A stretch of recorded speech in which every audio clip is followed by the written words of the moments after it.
Now, on 105.9 FM and streaming worldwide on the WMAL app. O'Connor and Company. It's 8:07 on this Friday in your nation's capital as we round things out here on this morning program and then hand it off to Chris Plant 1 hour from now for the Chris Plant Show. But check this out. In 30 minutes, we'll speak with Jason Miyares, Attorney General of Virginia, on the brink of re-election, we're hoping here, in the final days of that campaign against, well, a very disturbed individual, Jay Jones. That's all coming up. First, though, I want to introduce the effervescent and incredible Patrice Onwuka. Good morning, Patrice. Good morning, Larry. Happy Friday. If we must, yes. It's not a happy Friday or any other day for the members of the international drug cartels who have been trying to bring drugs and fentanyl and poisons and human trafficking and sex trafficking and murderous gang activities into America, as President Trump vowed to stop them, and he's been engaged in some military strikes against boats coming from Colombia and Venezuela and basically liquidating them there in the ocean. Is that okay? Is that the right thing to do? Is it necessary? Let's bring in an expert, former Army armor officer, extensive military intelligence experience as well, and chief intelligence officer at Artorias, Stefano Ritondale. Mr. Ritondale, thanks for joining us. Thank you so much for having me. So first, on the basic, is this necessary? Is this, as they keep saying, war on drugs, war on terrorism, war on these cartels? Is that the proper language to use? Because we're using our military and our Pentagon, our Department of War, as it's now being called, to stop these people. You know, I will personally say I think the war on drugs, I don't like that term, and I think one of the reasons why is when you're analyzing organized crimes and cartels in South America, and if you specifically look at Mexico, they're involved in a lot of different activities, not just the drug trade or even human trafficking. I mean, Reuters, for example, yesterday had a great report of how the Jalisco New Generation cartel is engaged in fuel theft operations using maritime tankers valued at $20 billion annually, right? These are groups that leverage a lot of different things, both illegal or legal, even avocados, to make money and send it over to the United States. So the war on drugs, I wouldn't consider it a fair description because it's much more expansive than that. Yeah, it's so interesting. I think the larger point is, you know, where is the United States' role here? President Trump is, you know, sinking these cartel boats to stop the drugs from coming into our shores, and potentially now taking this to a land operation. From a defensive to an offensive positioning here, do you think the United States is justified both in its intention as well as the tactics that it's using? So what I would say, I think the United States is basically fitting a mold that we're seeing across Latin America, which is basically just the militarization as a whole in dealing with these cartels and organized crime groups. South American countries have realized that their only real tool that they have is the military. I mean, you can look at it in Mexico as a perfect example, even Colombia. And I think the president is just leveraging that. I mean, we always had the questions of legality, and I will be honest, I am not a war expert in international law or anything like that, but I think it just fits the general mold that we're already seeing of militaries across the world having their countries around the world using their militaries to deal with this specific problem set and the threat it does. And I think the Venezuela case, we are dealing with a nation state, which is the Maduro regime, the illegitimate Maduro regime. And so that I think does provide more ample evidence and support for the use of the military because it is a government that is just an international drug trafficking organization. Cory Booker on the floor of the Senate the other day was talking about this, and there's a suggestion here from the senator. I don't want to put words in his mouth. Let's hear what he had to say, but my impression is that he believes there needs to be some level of due process for people who are conducting these activities. Take a listen to what the senator said and then comment. When we took the extrajudicial step to blow up speedboats, there has been no oversight into that claimed attack on people that were allegedly smuggling drugs. We are constantly not doing our job, which is not a partisan one. It is to hold this president in check. I mean, again, you're not a legal expert on this, but is that feasible to have some sort of, I guess the question is, how do you know they're really narco-terrorists? How do we trust the intel, or is this just innocent people out for a joyride in the South Caribbean? No, I mean, I think that is, I do believe that, I mean, there is always that concern, don't get me wrong, and I think it's very important to highlight it. You're never going to hear me argue against oversight or stuff like this.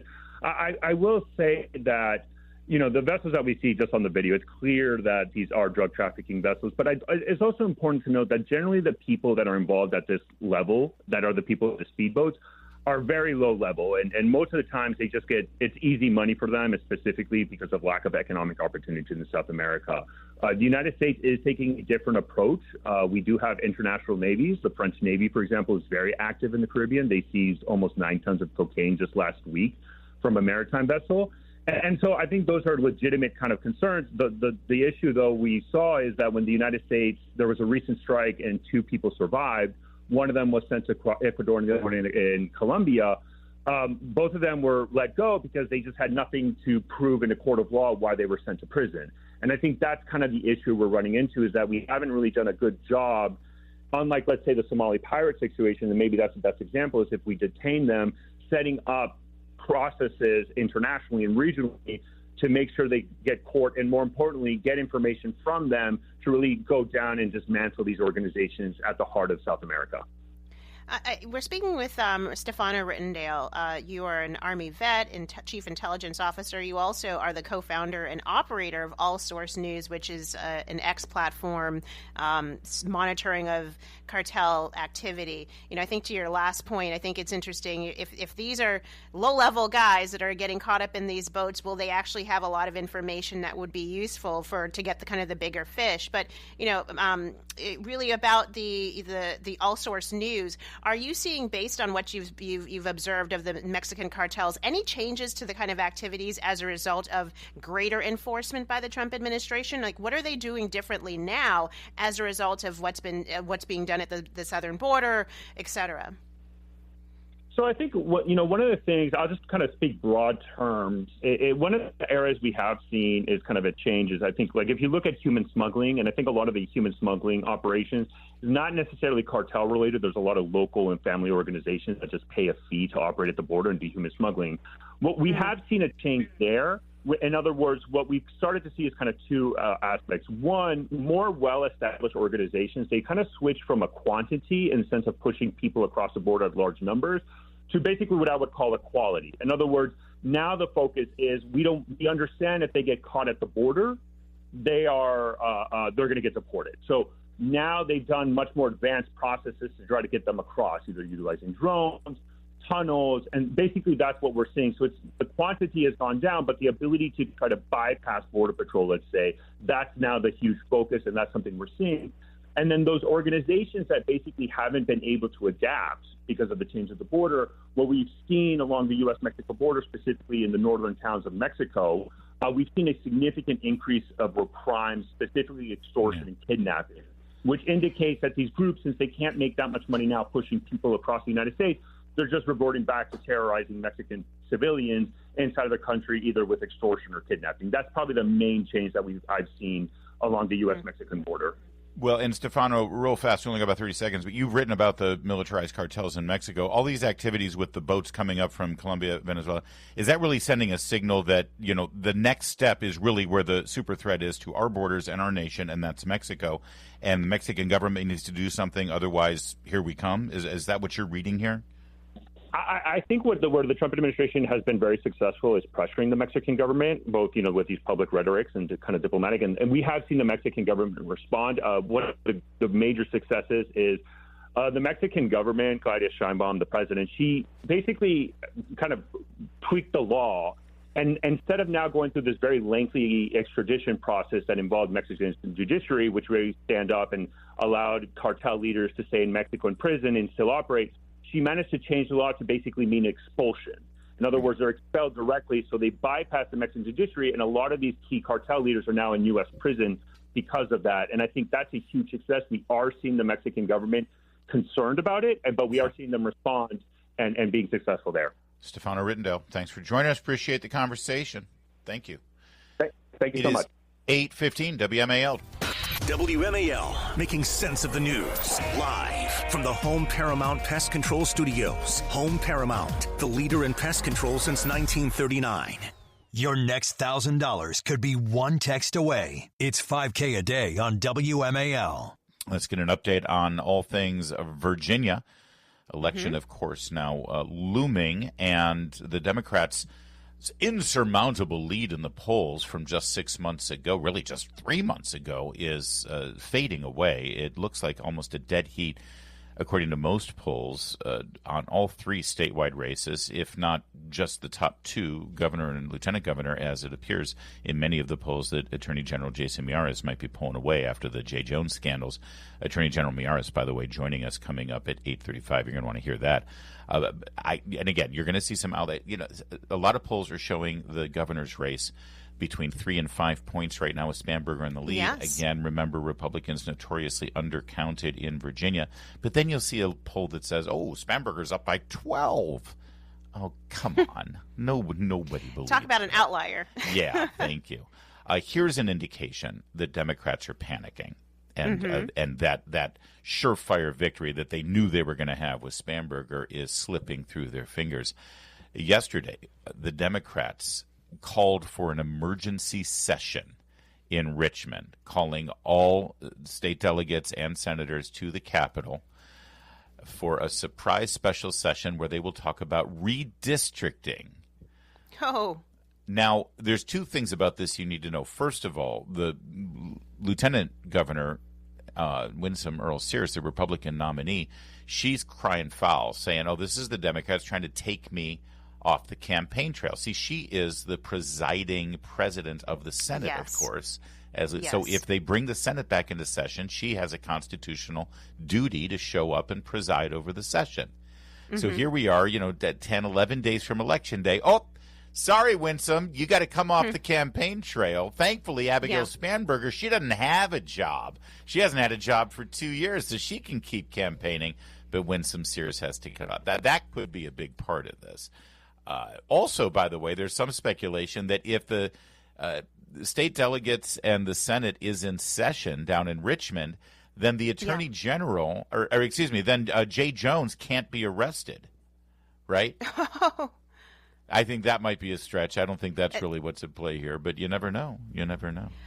Well, listen, the Spanberger campaign has pulled out every stop they could. I mean, we've seen President Barack Obama. We've seen former Transportation Secretary Buttigieg. I mean, pretty much anybody who wants to be, considered in 2028, or at least a leader in the Democratic Party have been, campaigning for her, trying to raise money for her. So I think that there is real panic that the Virginia race is closer than the polls are indicating, and that Spanberger is being held down either by her less than sparkling personality, her inability to answer a question, the fact that on the policy issues like women's sports and women's spaces, or frankly, just keeping real affordability issues, Spanberger doesn't have a solution to it, and the I'm going to go after Trump may not resonate as much as she thought it would. And so,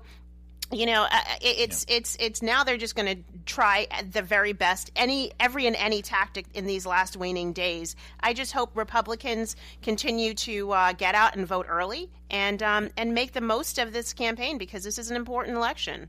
Let's get to the crux of the matter here, where what they're trying to do is bring all the the delegates and the senators back to Richmond.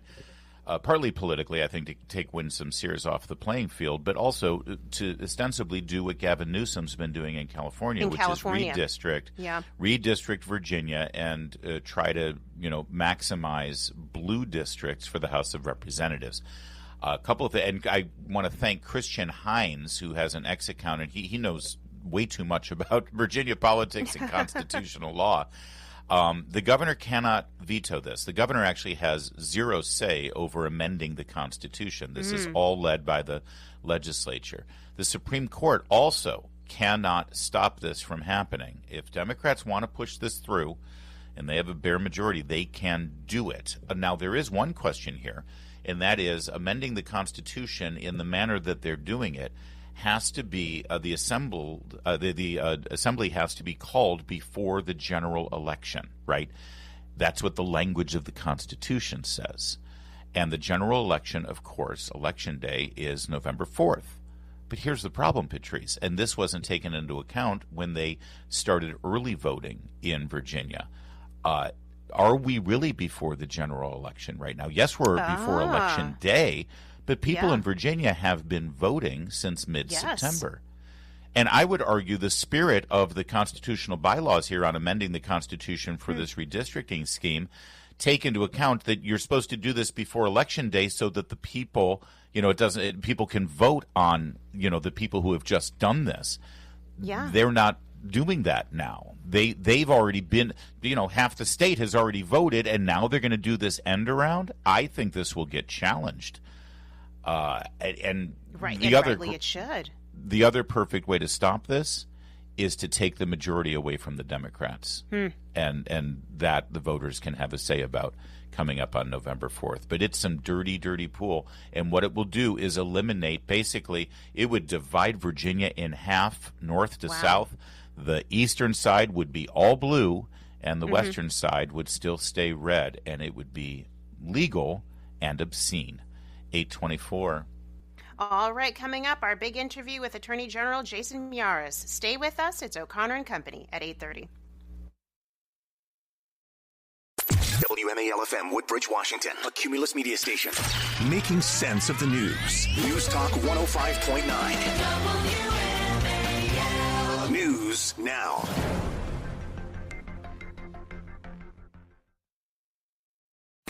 Now, on 105.9 FM and streaming worldwide on the WMAL app. O'Connor and Company. The eyes of the world, really, are watching the races in Virginia. We're closing in on Election Day. As you know, a week from this Tuesday, expanded early voting has just been executed, and it looks like the turnouts are looking pretty good. And most of the attention right now is because of the extraordinary developments in the Attorney General's race. The current Attorney General and the nominee for the Republicans hoping to get a second term joins us now. Jason Miyares. Mr. Attorney General, boy, what an extraordinary couple of months you've lived through. Thanks for joining us. Yeah, it has been it's been really stunning that this Attorney General's race has now become a national referendum on decency in politics. I never thought I'd be running against someone that has called for political violence against his opponent, that Jay Jones has called for children to die in their mother's arms to advance the political agenda, to say that cops should die also to advance a political agenda. I've never thought I'd be running against somebody asking Virginians to hire him to be the top prosecutor while he's being investigated by a special prosecutor. I never thought I'd be running against somebody that every single major law enforcement association in the state has told him that he needs to drop out of the race because of his language and violence against kids and his language about violence against cops. So it is a really stunning development. We're proud of our record protecting Virginians, and I think the contrast between me and my opponent is as far and as wide as you can find as far as how we view the world. And the really stunning thing continues to be that Democrats are circling the wagons around this man, even after the announcement of a special prosecutor has been appointed. You had Pete Buttigieg campaigning for the ticket yesterday, Barack Obama as well. It's like there's no low that they'll sink to. And I got to ask you, just on a practical matter, this special prosecutor investigation is serious. It has to do with him skirting his mandatory 1,000 hours court-ordered community service because of reckless driving and going, over 115 miles an hour. Can he even functionally be the Attorney General, should, God forbid, he win this election, given that criminal prosecution? Potentially, no. The investigation clearly is about perpetuating a fraud in the court, possibly uttering of a forgery of a public record. Class 6 felony. If you're convicted of a felony in Virginia and you're a member of the bar, you are automatically given a show cause hearing in front of the state bar of why they should have taken away your law license. And people have been stripped of their law license for less. And yes, this is the only job in all of state government at the state level that it is hard. It's in the Virginia Constitution. You have to be a member of the Virginia bar in order to be Attorney General. And so there are real questions on whether he is even able to serve if even for some reason he got elected. And so that, to me, the special prosecutor obviously speaking out for violence against children, violence for cops, that's simply unconscionable. But this really raises the question of whether he is even able to serve in this capacity as Attorney General if he was to be elected. Not even separate from that, there is 2 outside groups that have filed bar complaints against Jay Jones because he is also an officer of the court. In the rules of professional conduct, you have to have complete candor with the court. You can't do the sin of omission where he failed to tell the Commonwealth's attorney, as he noted. He had no idea that Meet Our Moment was actually not a charity. It was his own political action committee. And I can guarantee, the judge obviously hasn't said anything, but if you look at the document that was filed with the court, it's simply Meet Our Moment has a P.O. box in Norfolk. The person that signed it actually was a Jay Jones employee. And so there were 4 people in court that day in New Kent County. They all were going at roughly the same speed, 110 miles or faster. Jay was going 116 miles. Of the 4 people, 3 of the 4 either got active or suspended jail sentence, and all 3 got suspended driver's license. There was only one person that never got an active or suspended jail time and never got a driver's license suspended. It was Jay Jones. He got to do it completely with community service hours. 1,000 hours of community service is 25 full-time, 40-hour work weeks in a calendar year. He said he did it in a single calendar year. And so now you have this investigation that's going to be looking in whether, this fraud in the court order, a forgery of a public record in the court file. That's the public record at that point. So it is a serious issue.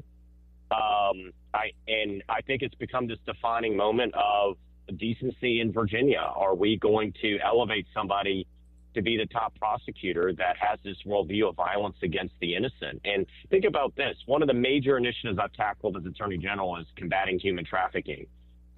We bring in survivors. We have human trafficking, anti-human trafficking conferences. We bring law enforcement professionals. You bring survivors.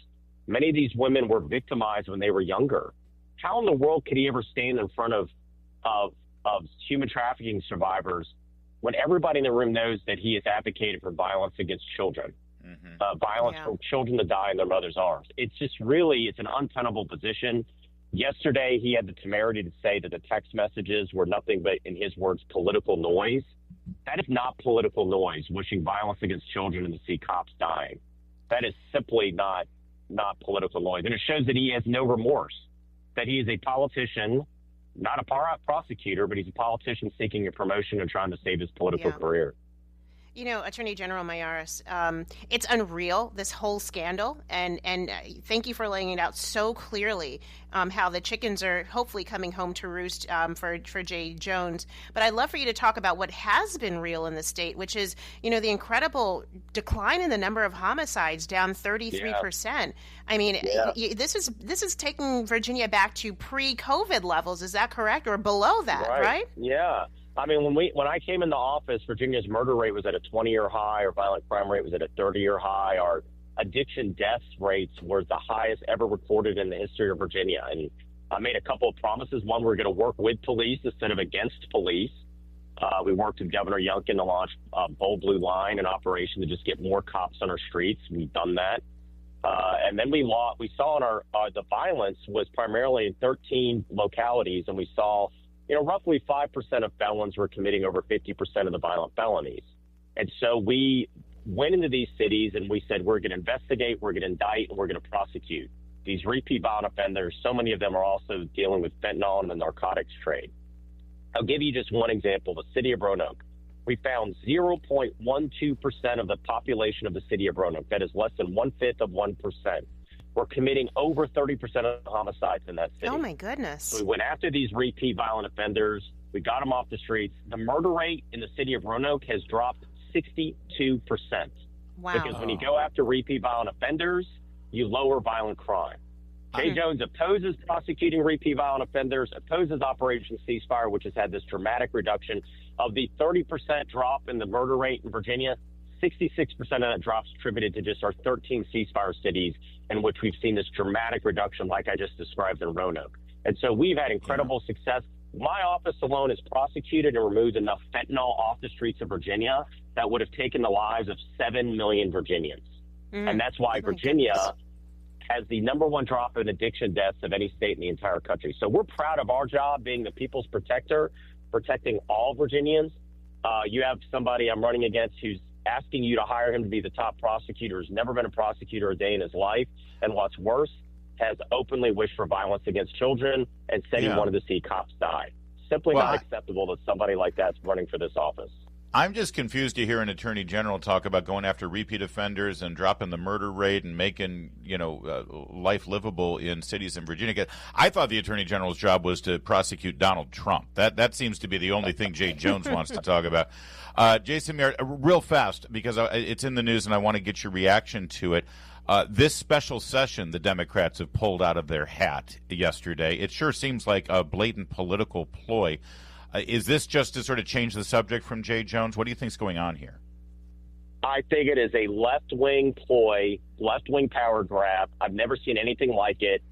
Just to remind your listeners, nonpartisan redistricting passed with 65% of the vote by Virginia voters just in 2020. It was wide bipartisan support, passed in the House and the Senate. But this is about a naked power grab by the left. That's all this is. And to try to keep Winston Sears in Richmond and not campaigning. We have never had a General Assembly try to meet the week before an election for governor, much less for for federal elections. We've never seen anything like this. It's panic It is time. A naked partisan So everybody needs to go vote. Your vote is your voice. Do not let your voice be silent. Go vote. Bank your vote in now. Polling locations are open. Make sure you go vote, and make sure you push back on this left-wing rhetoric, the left-wing violence, and now left-wing power grab.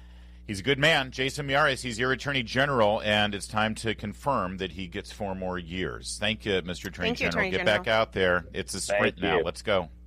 Thank you. God bless you. It's 8:46. Mark Levin, weekdays 6 till 9 on 105.9 WMAL, making sense of the news. Here's an interesting story. Suzanne Summers, sadly, tragically died in 2023. She was a good conservative Republican, too. I got to meet her a few times. Buddies with Joe DeGeneva and Richard Grinnell. Oh, really? Palm Okay. Springs. She's married to Alan Hamill for many, many years, a TV host and radio host in Southern California. He's 89 years old, and it's now been revealed that he has an AI clone that has been of Suzanne Summers that's been created. I don't know what to make of this. He says you can't tell the difference. It's amazing. He is 89 years old, so of course he can't. He's almost 90 for crying out loud. In Joe Biden years, 89, or I don't know. Hamill and the development team trained an AI system with all of Suzanne's 27 books and interviews that she's done. And she's ready to be able to be asked any question and answer it because the answer will be within her, according to Hamill. It's a virtual Suzanne Summers. It's been long in development, and it's weird. It's weird. Larry, it is a life-size silicone. Well, I don't know what it's made of, but it's a life-size doll that people will buy for their own weird fantasies. But now it uses AI to talk. So we're hearing what he talks with the robot about in public. I don't know what their conversations look like in private, but... Apparently, it was Suzanne's idea, according to him, to do this. And I don't know. I'm looking at the robot or whatever it is. If you're going to make a Suzanne Summers robot, make it look like the Three's Company era, for crying out loud. I mean, that's what the world wants. Make her look like Chrissy. Thank you. It's 8:53.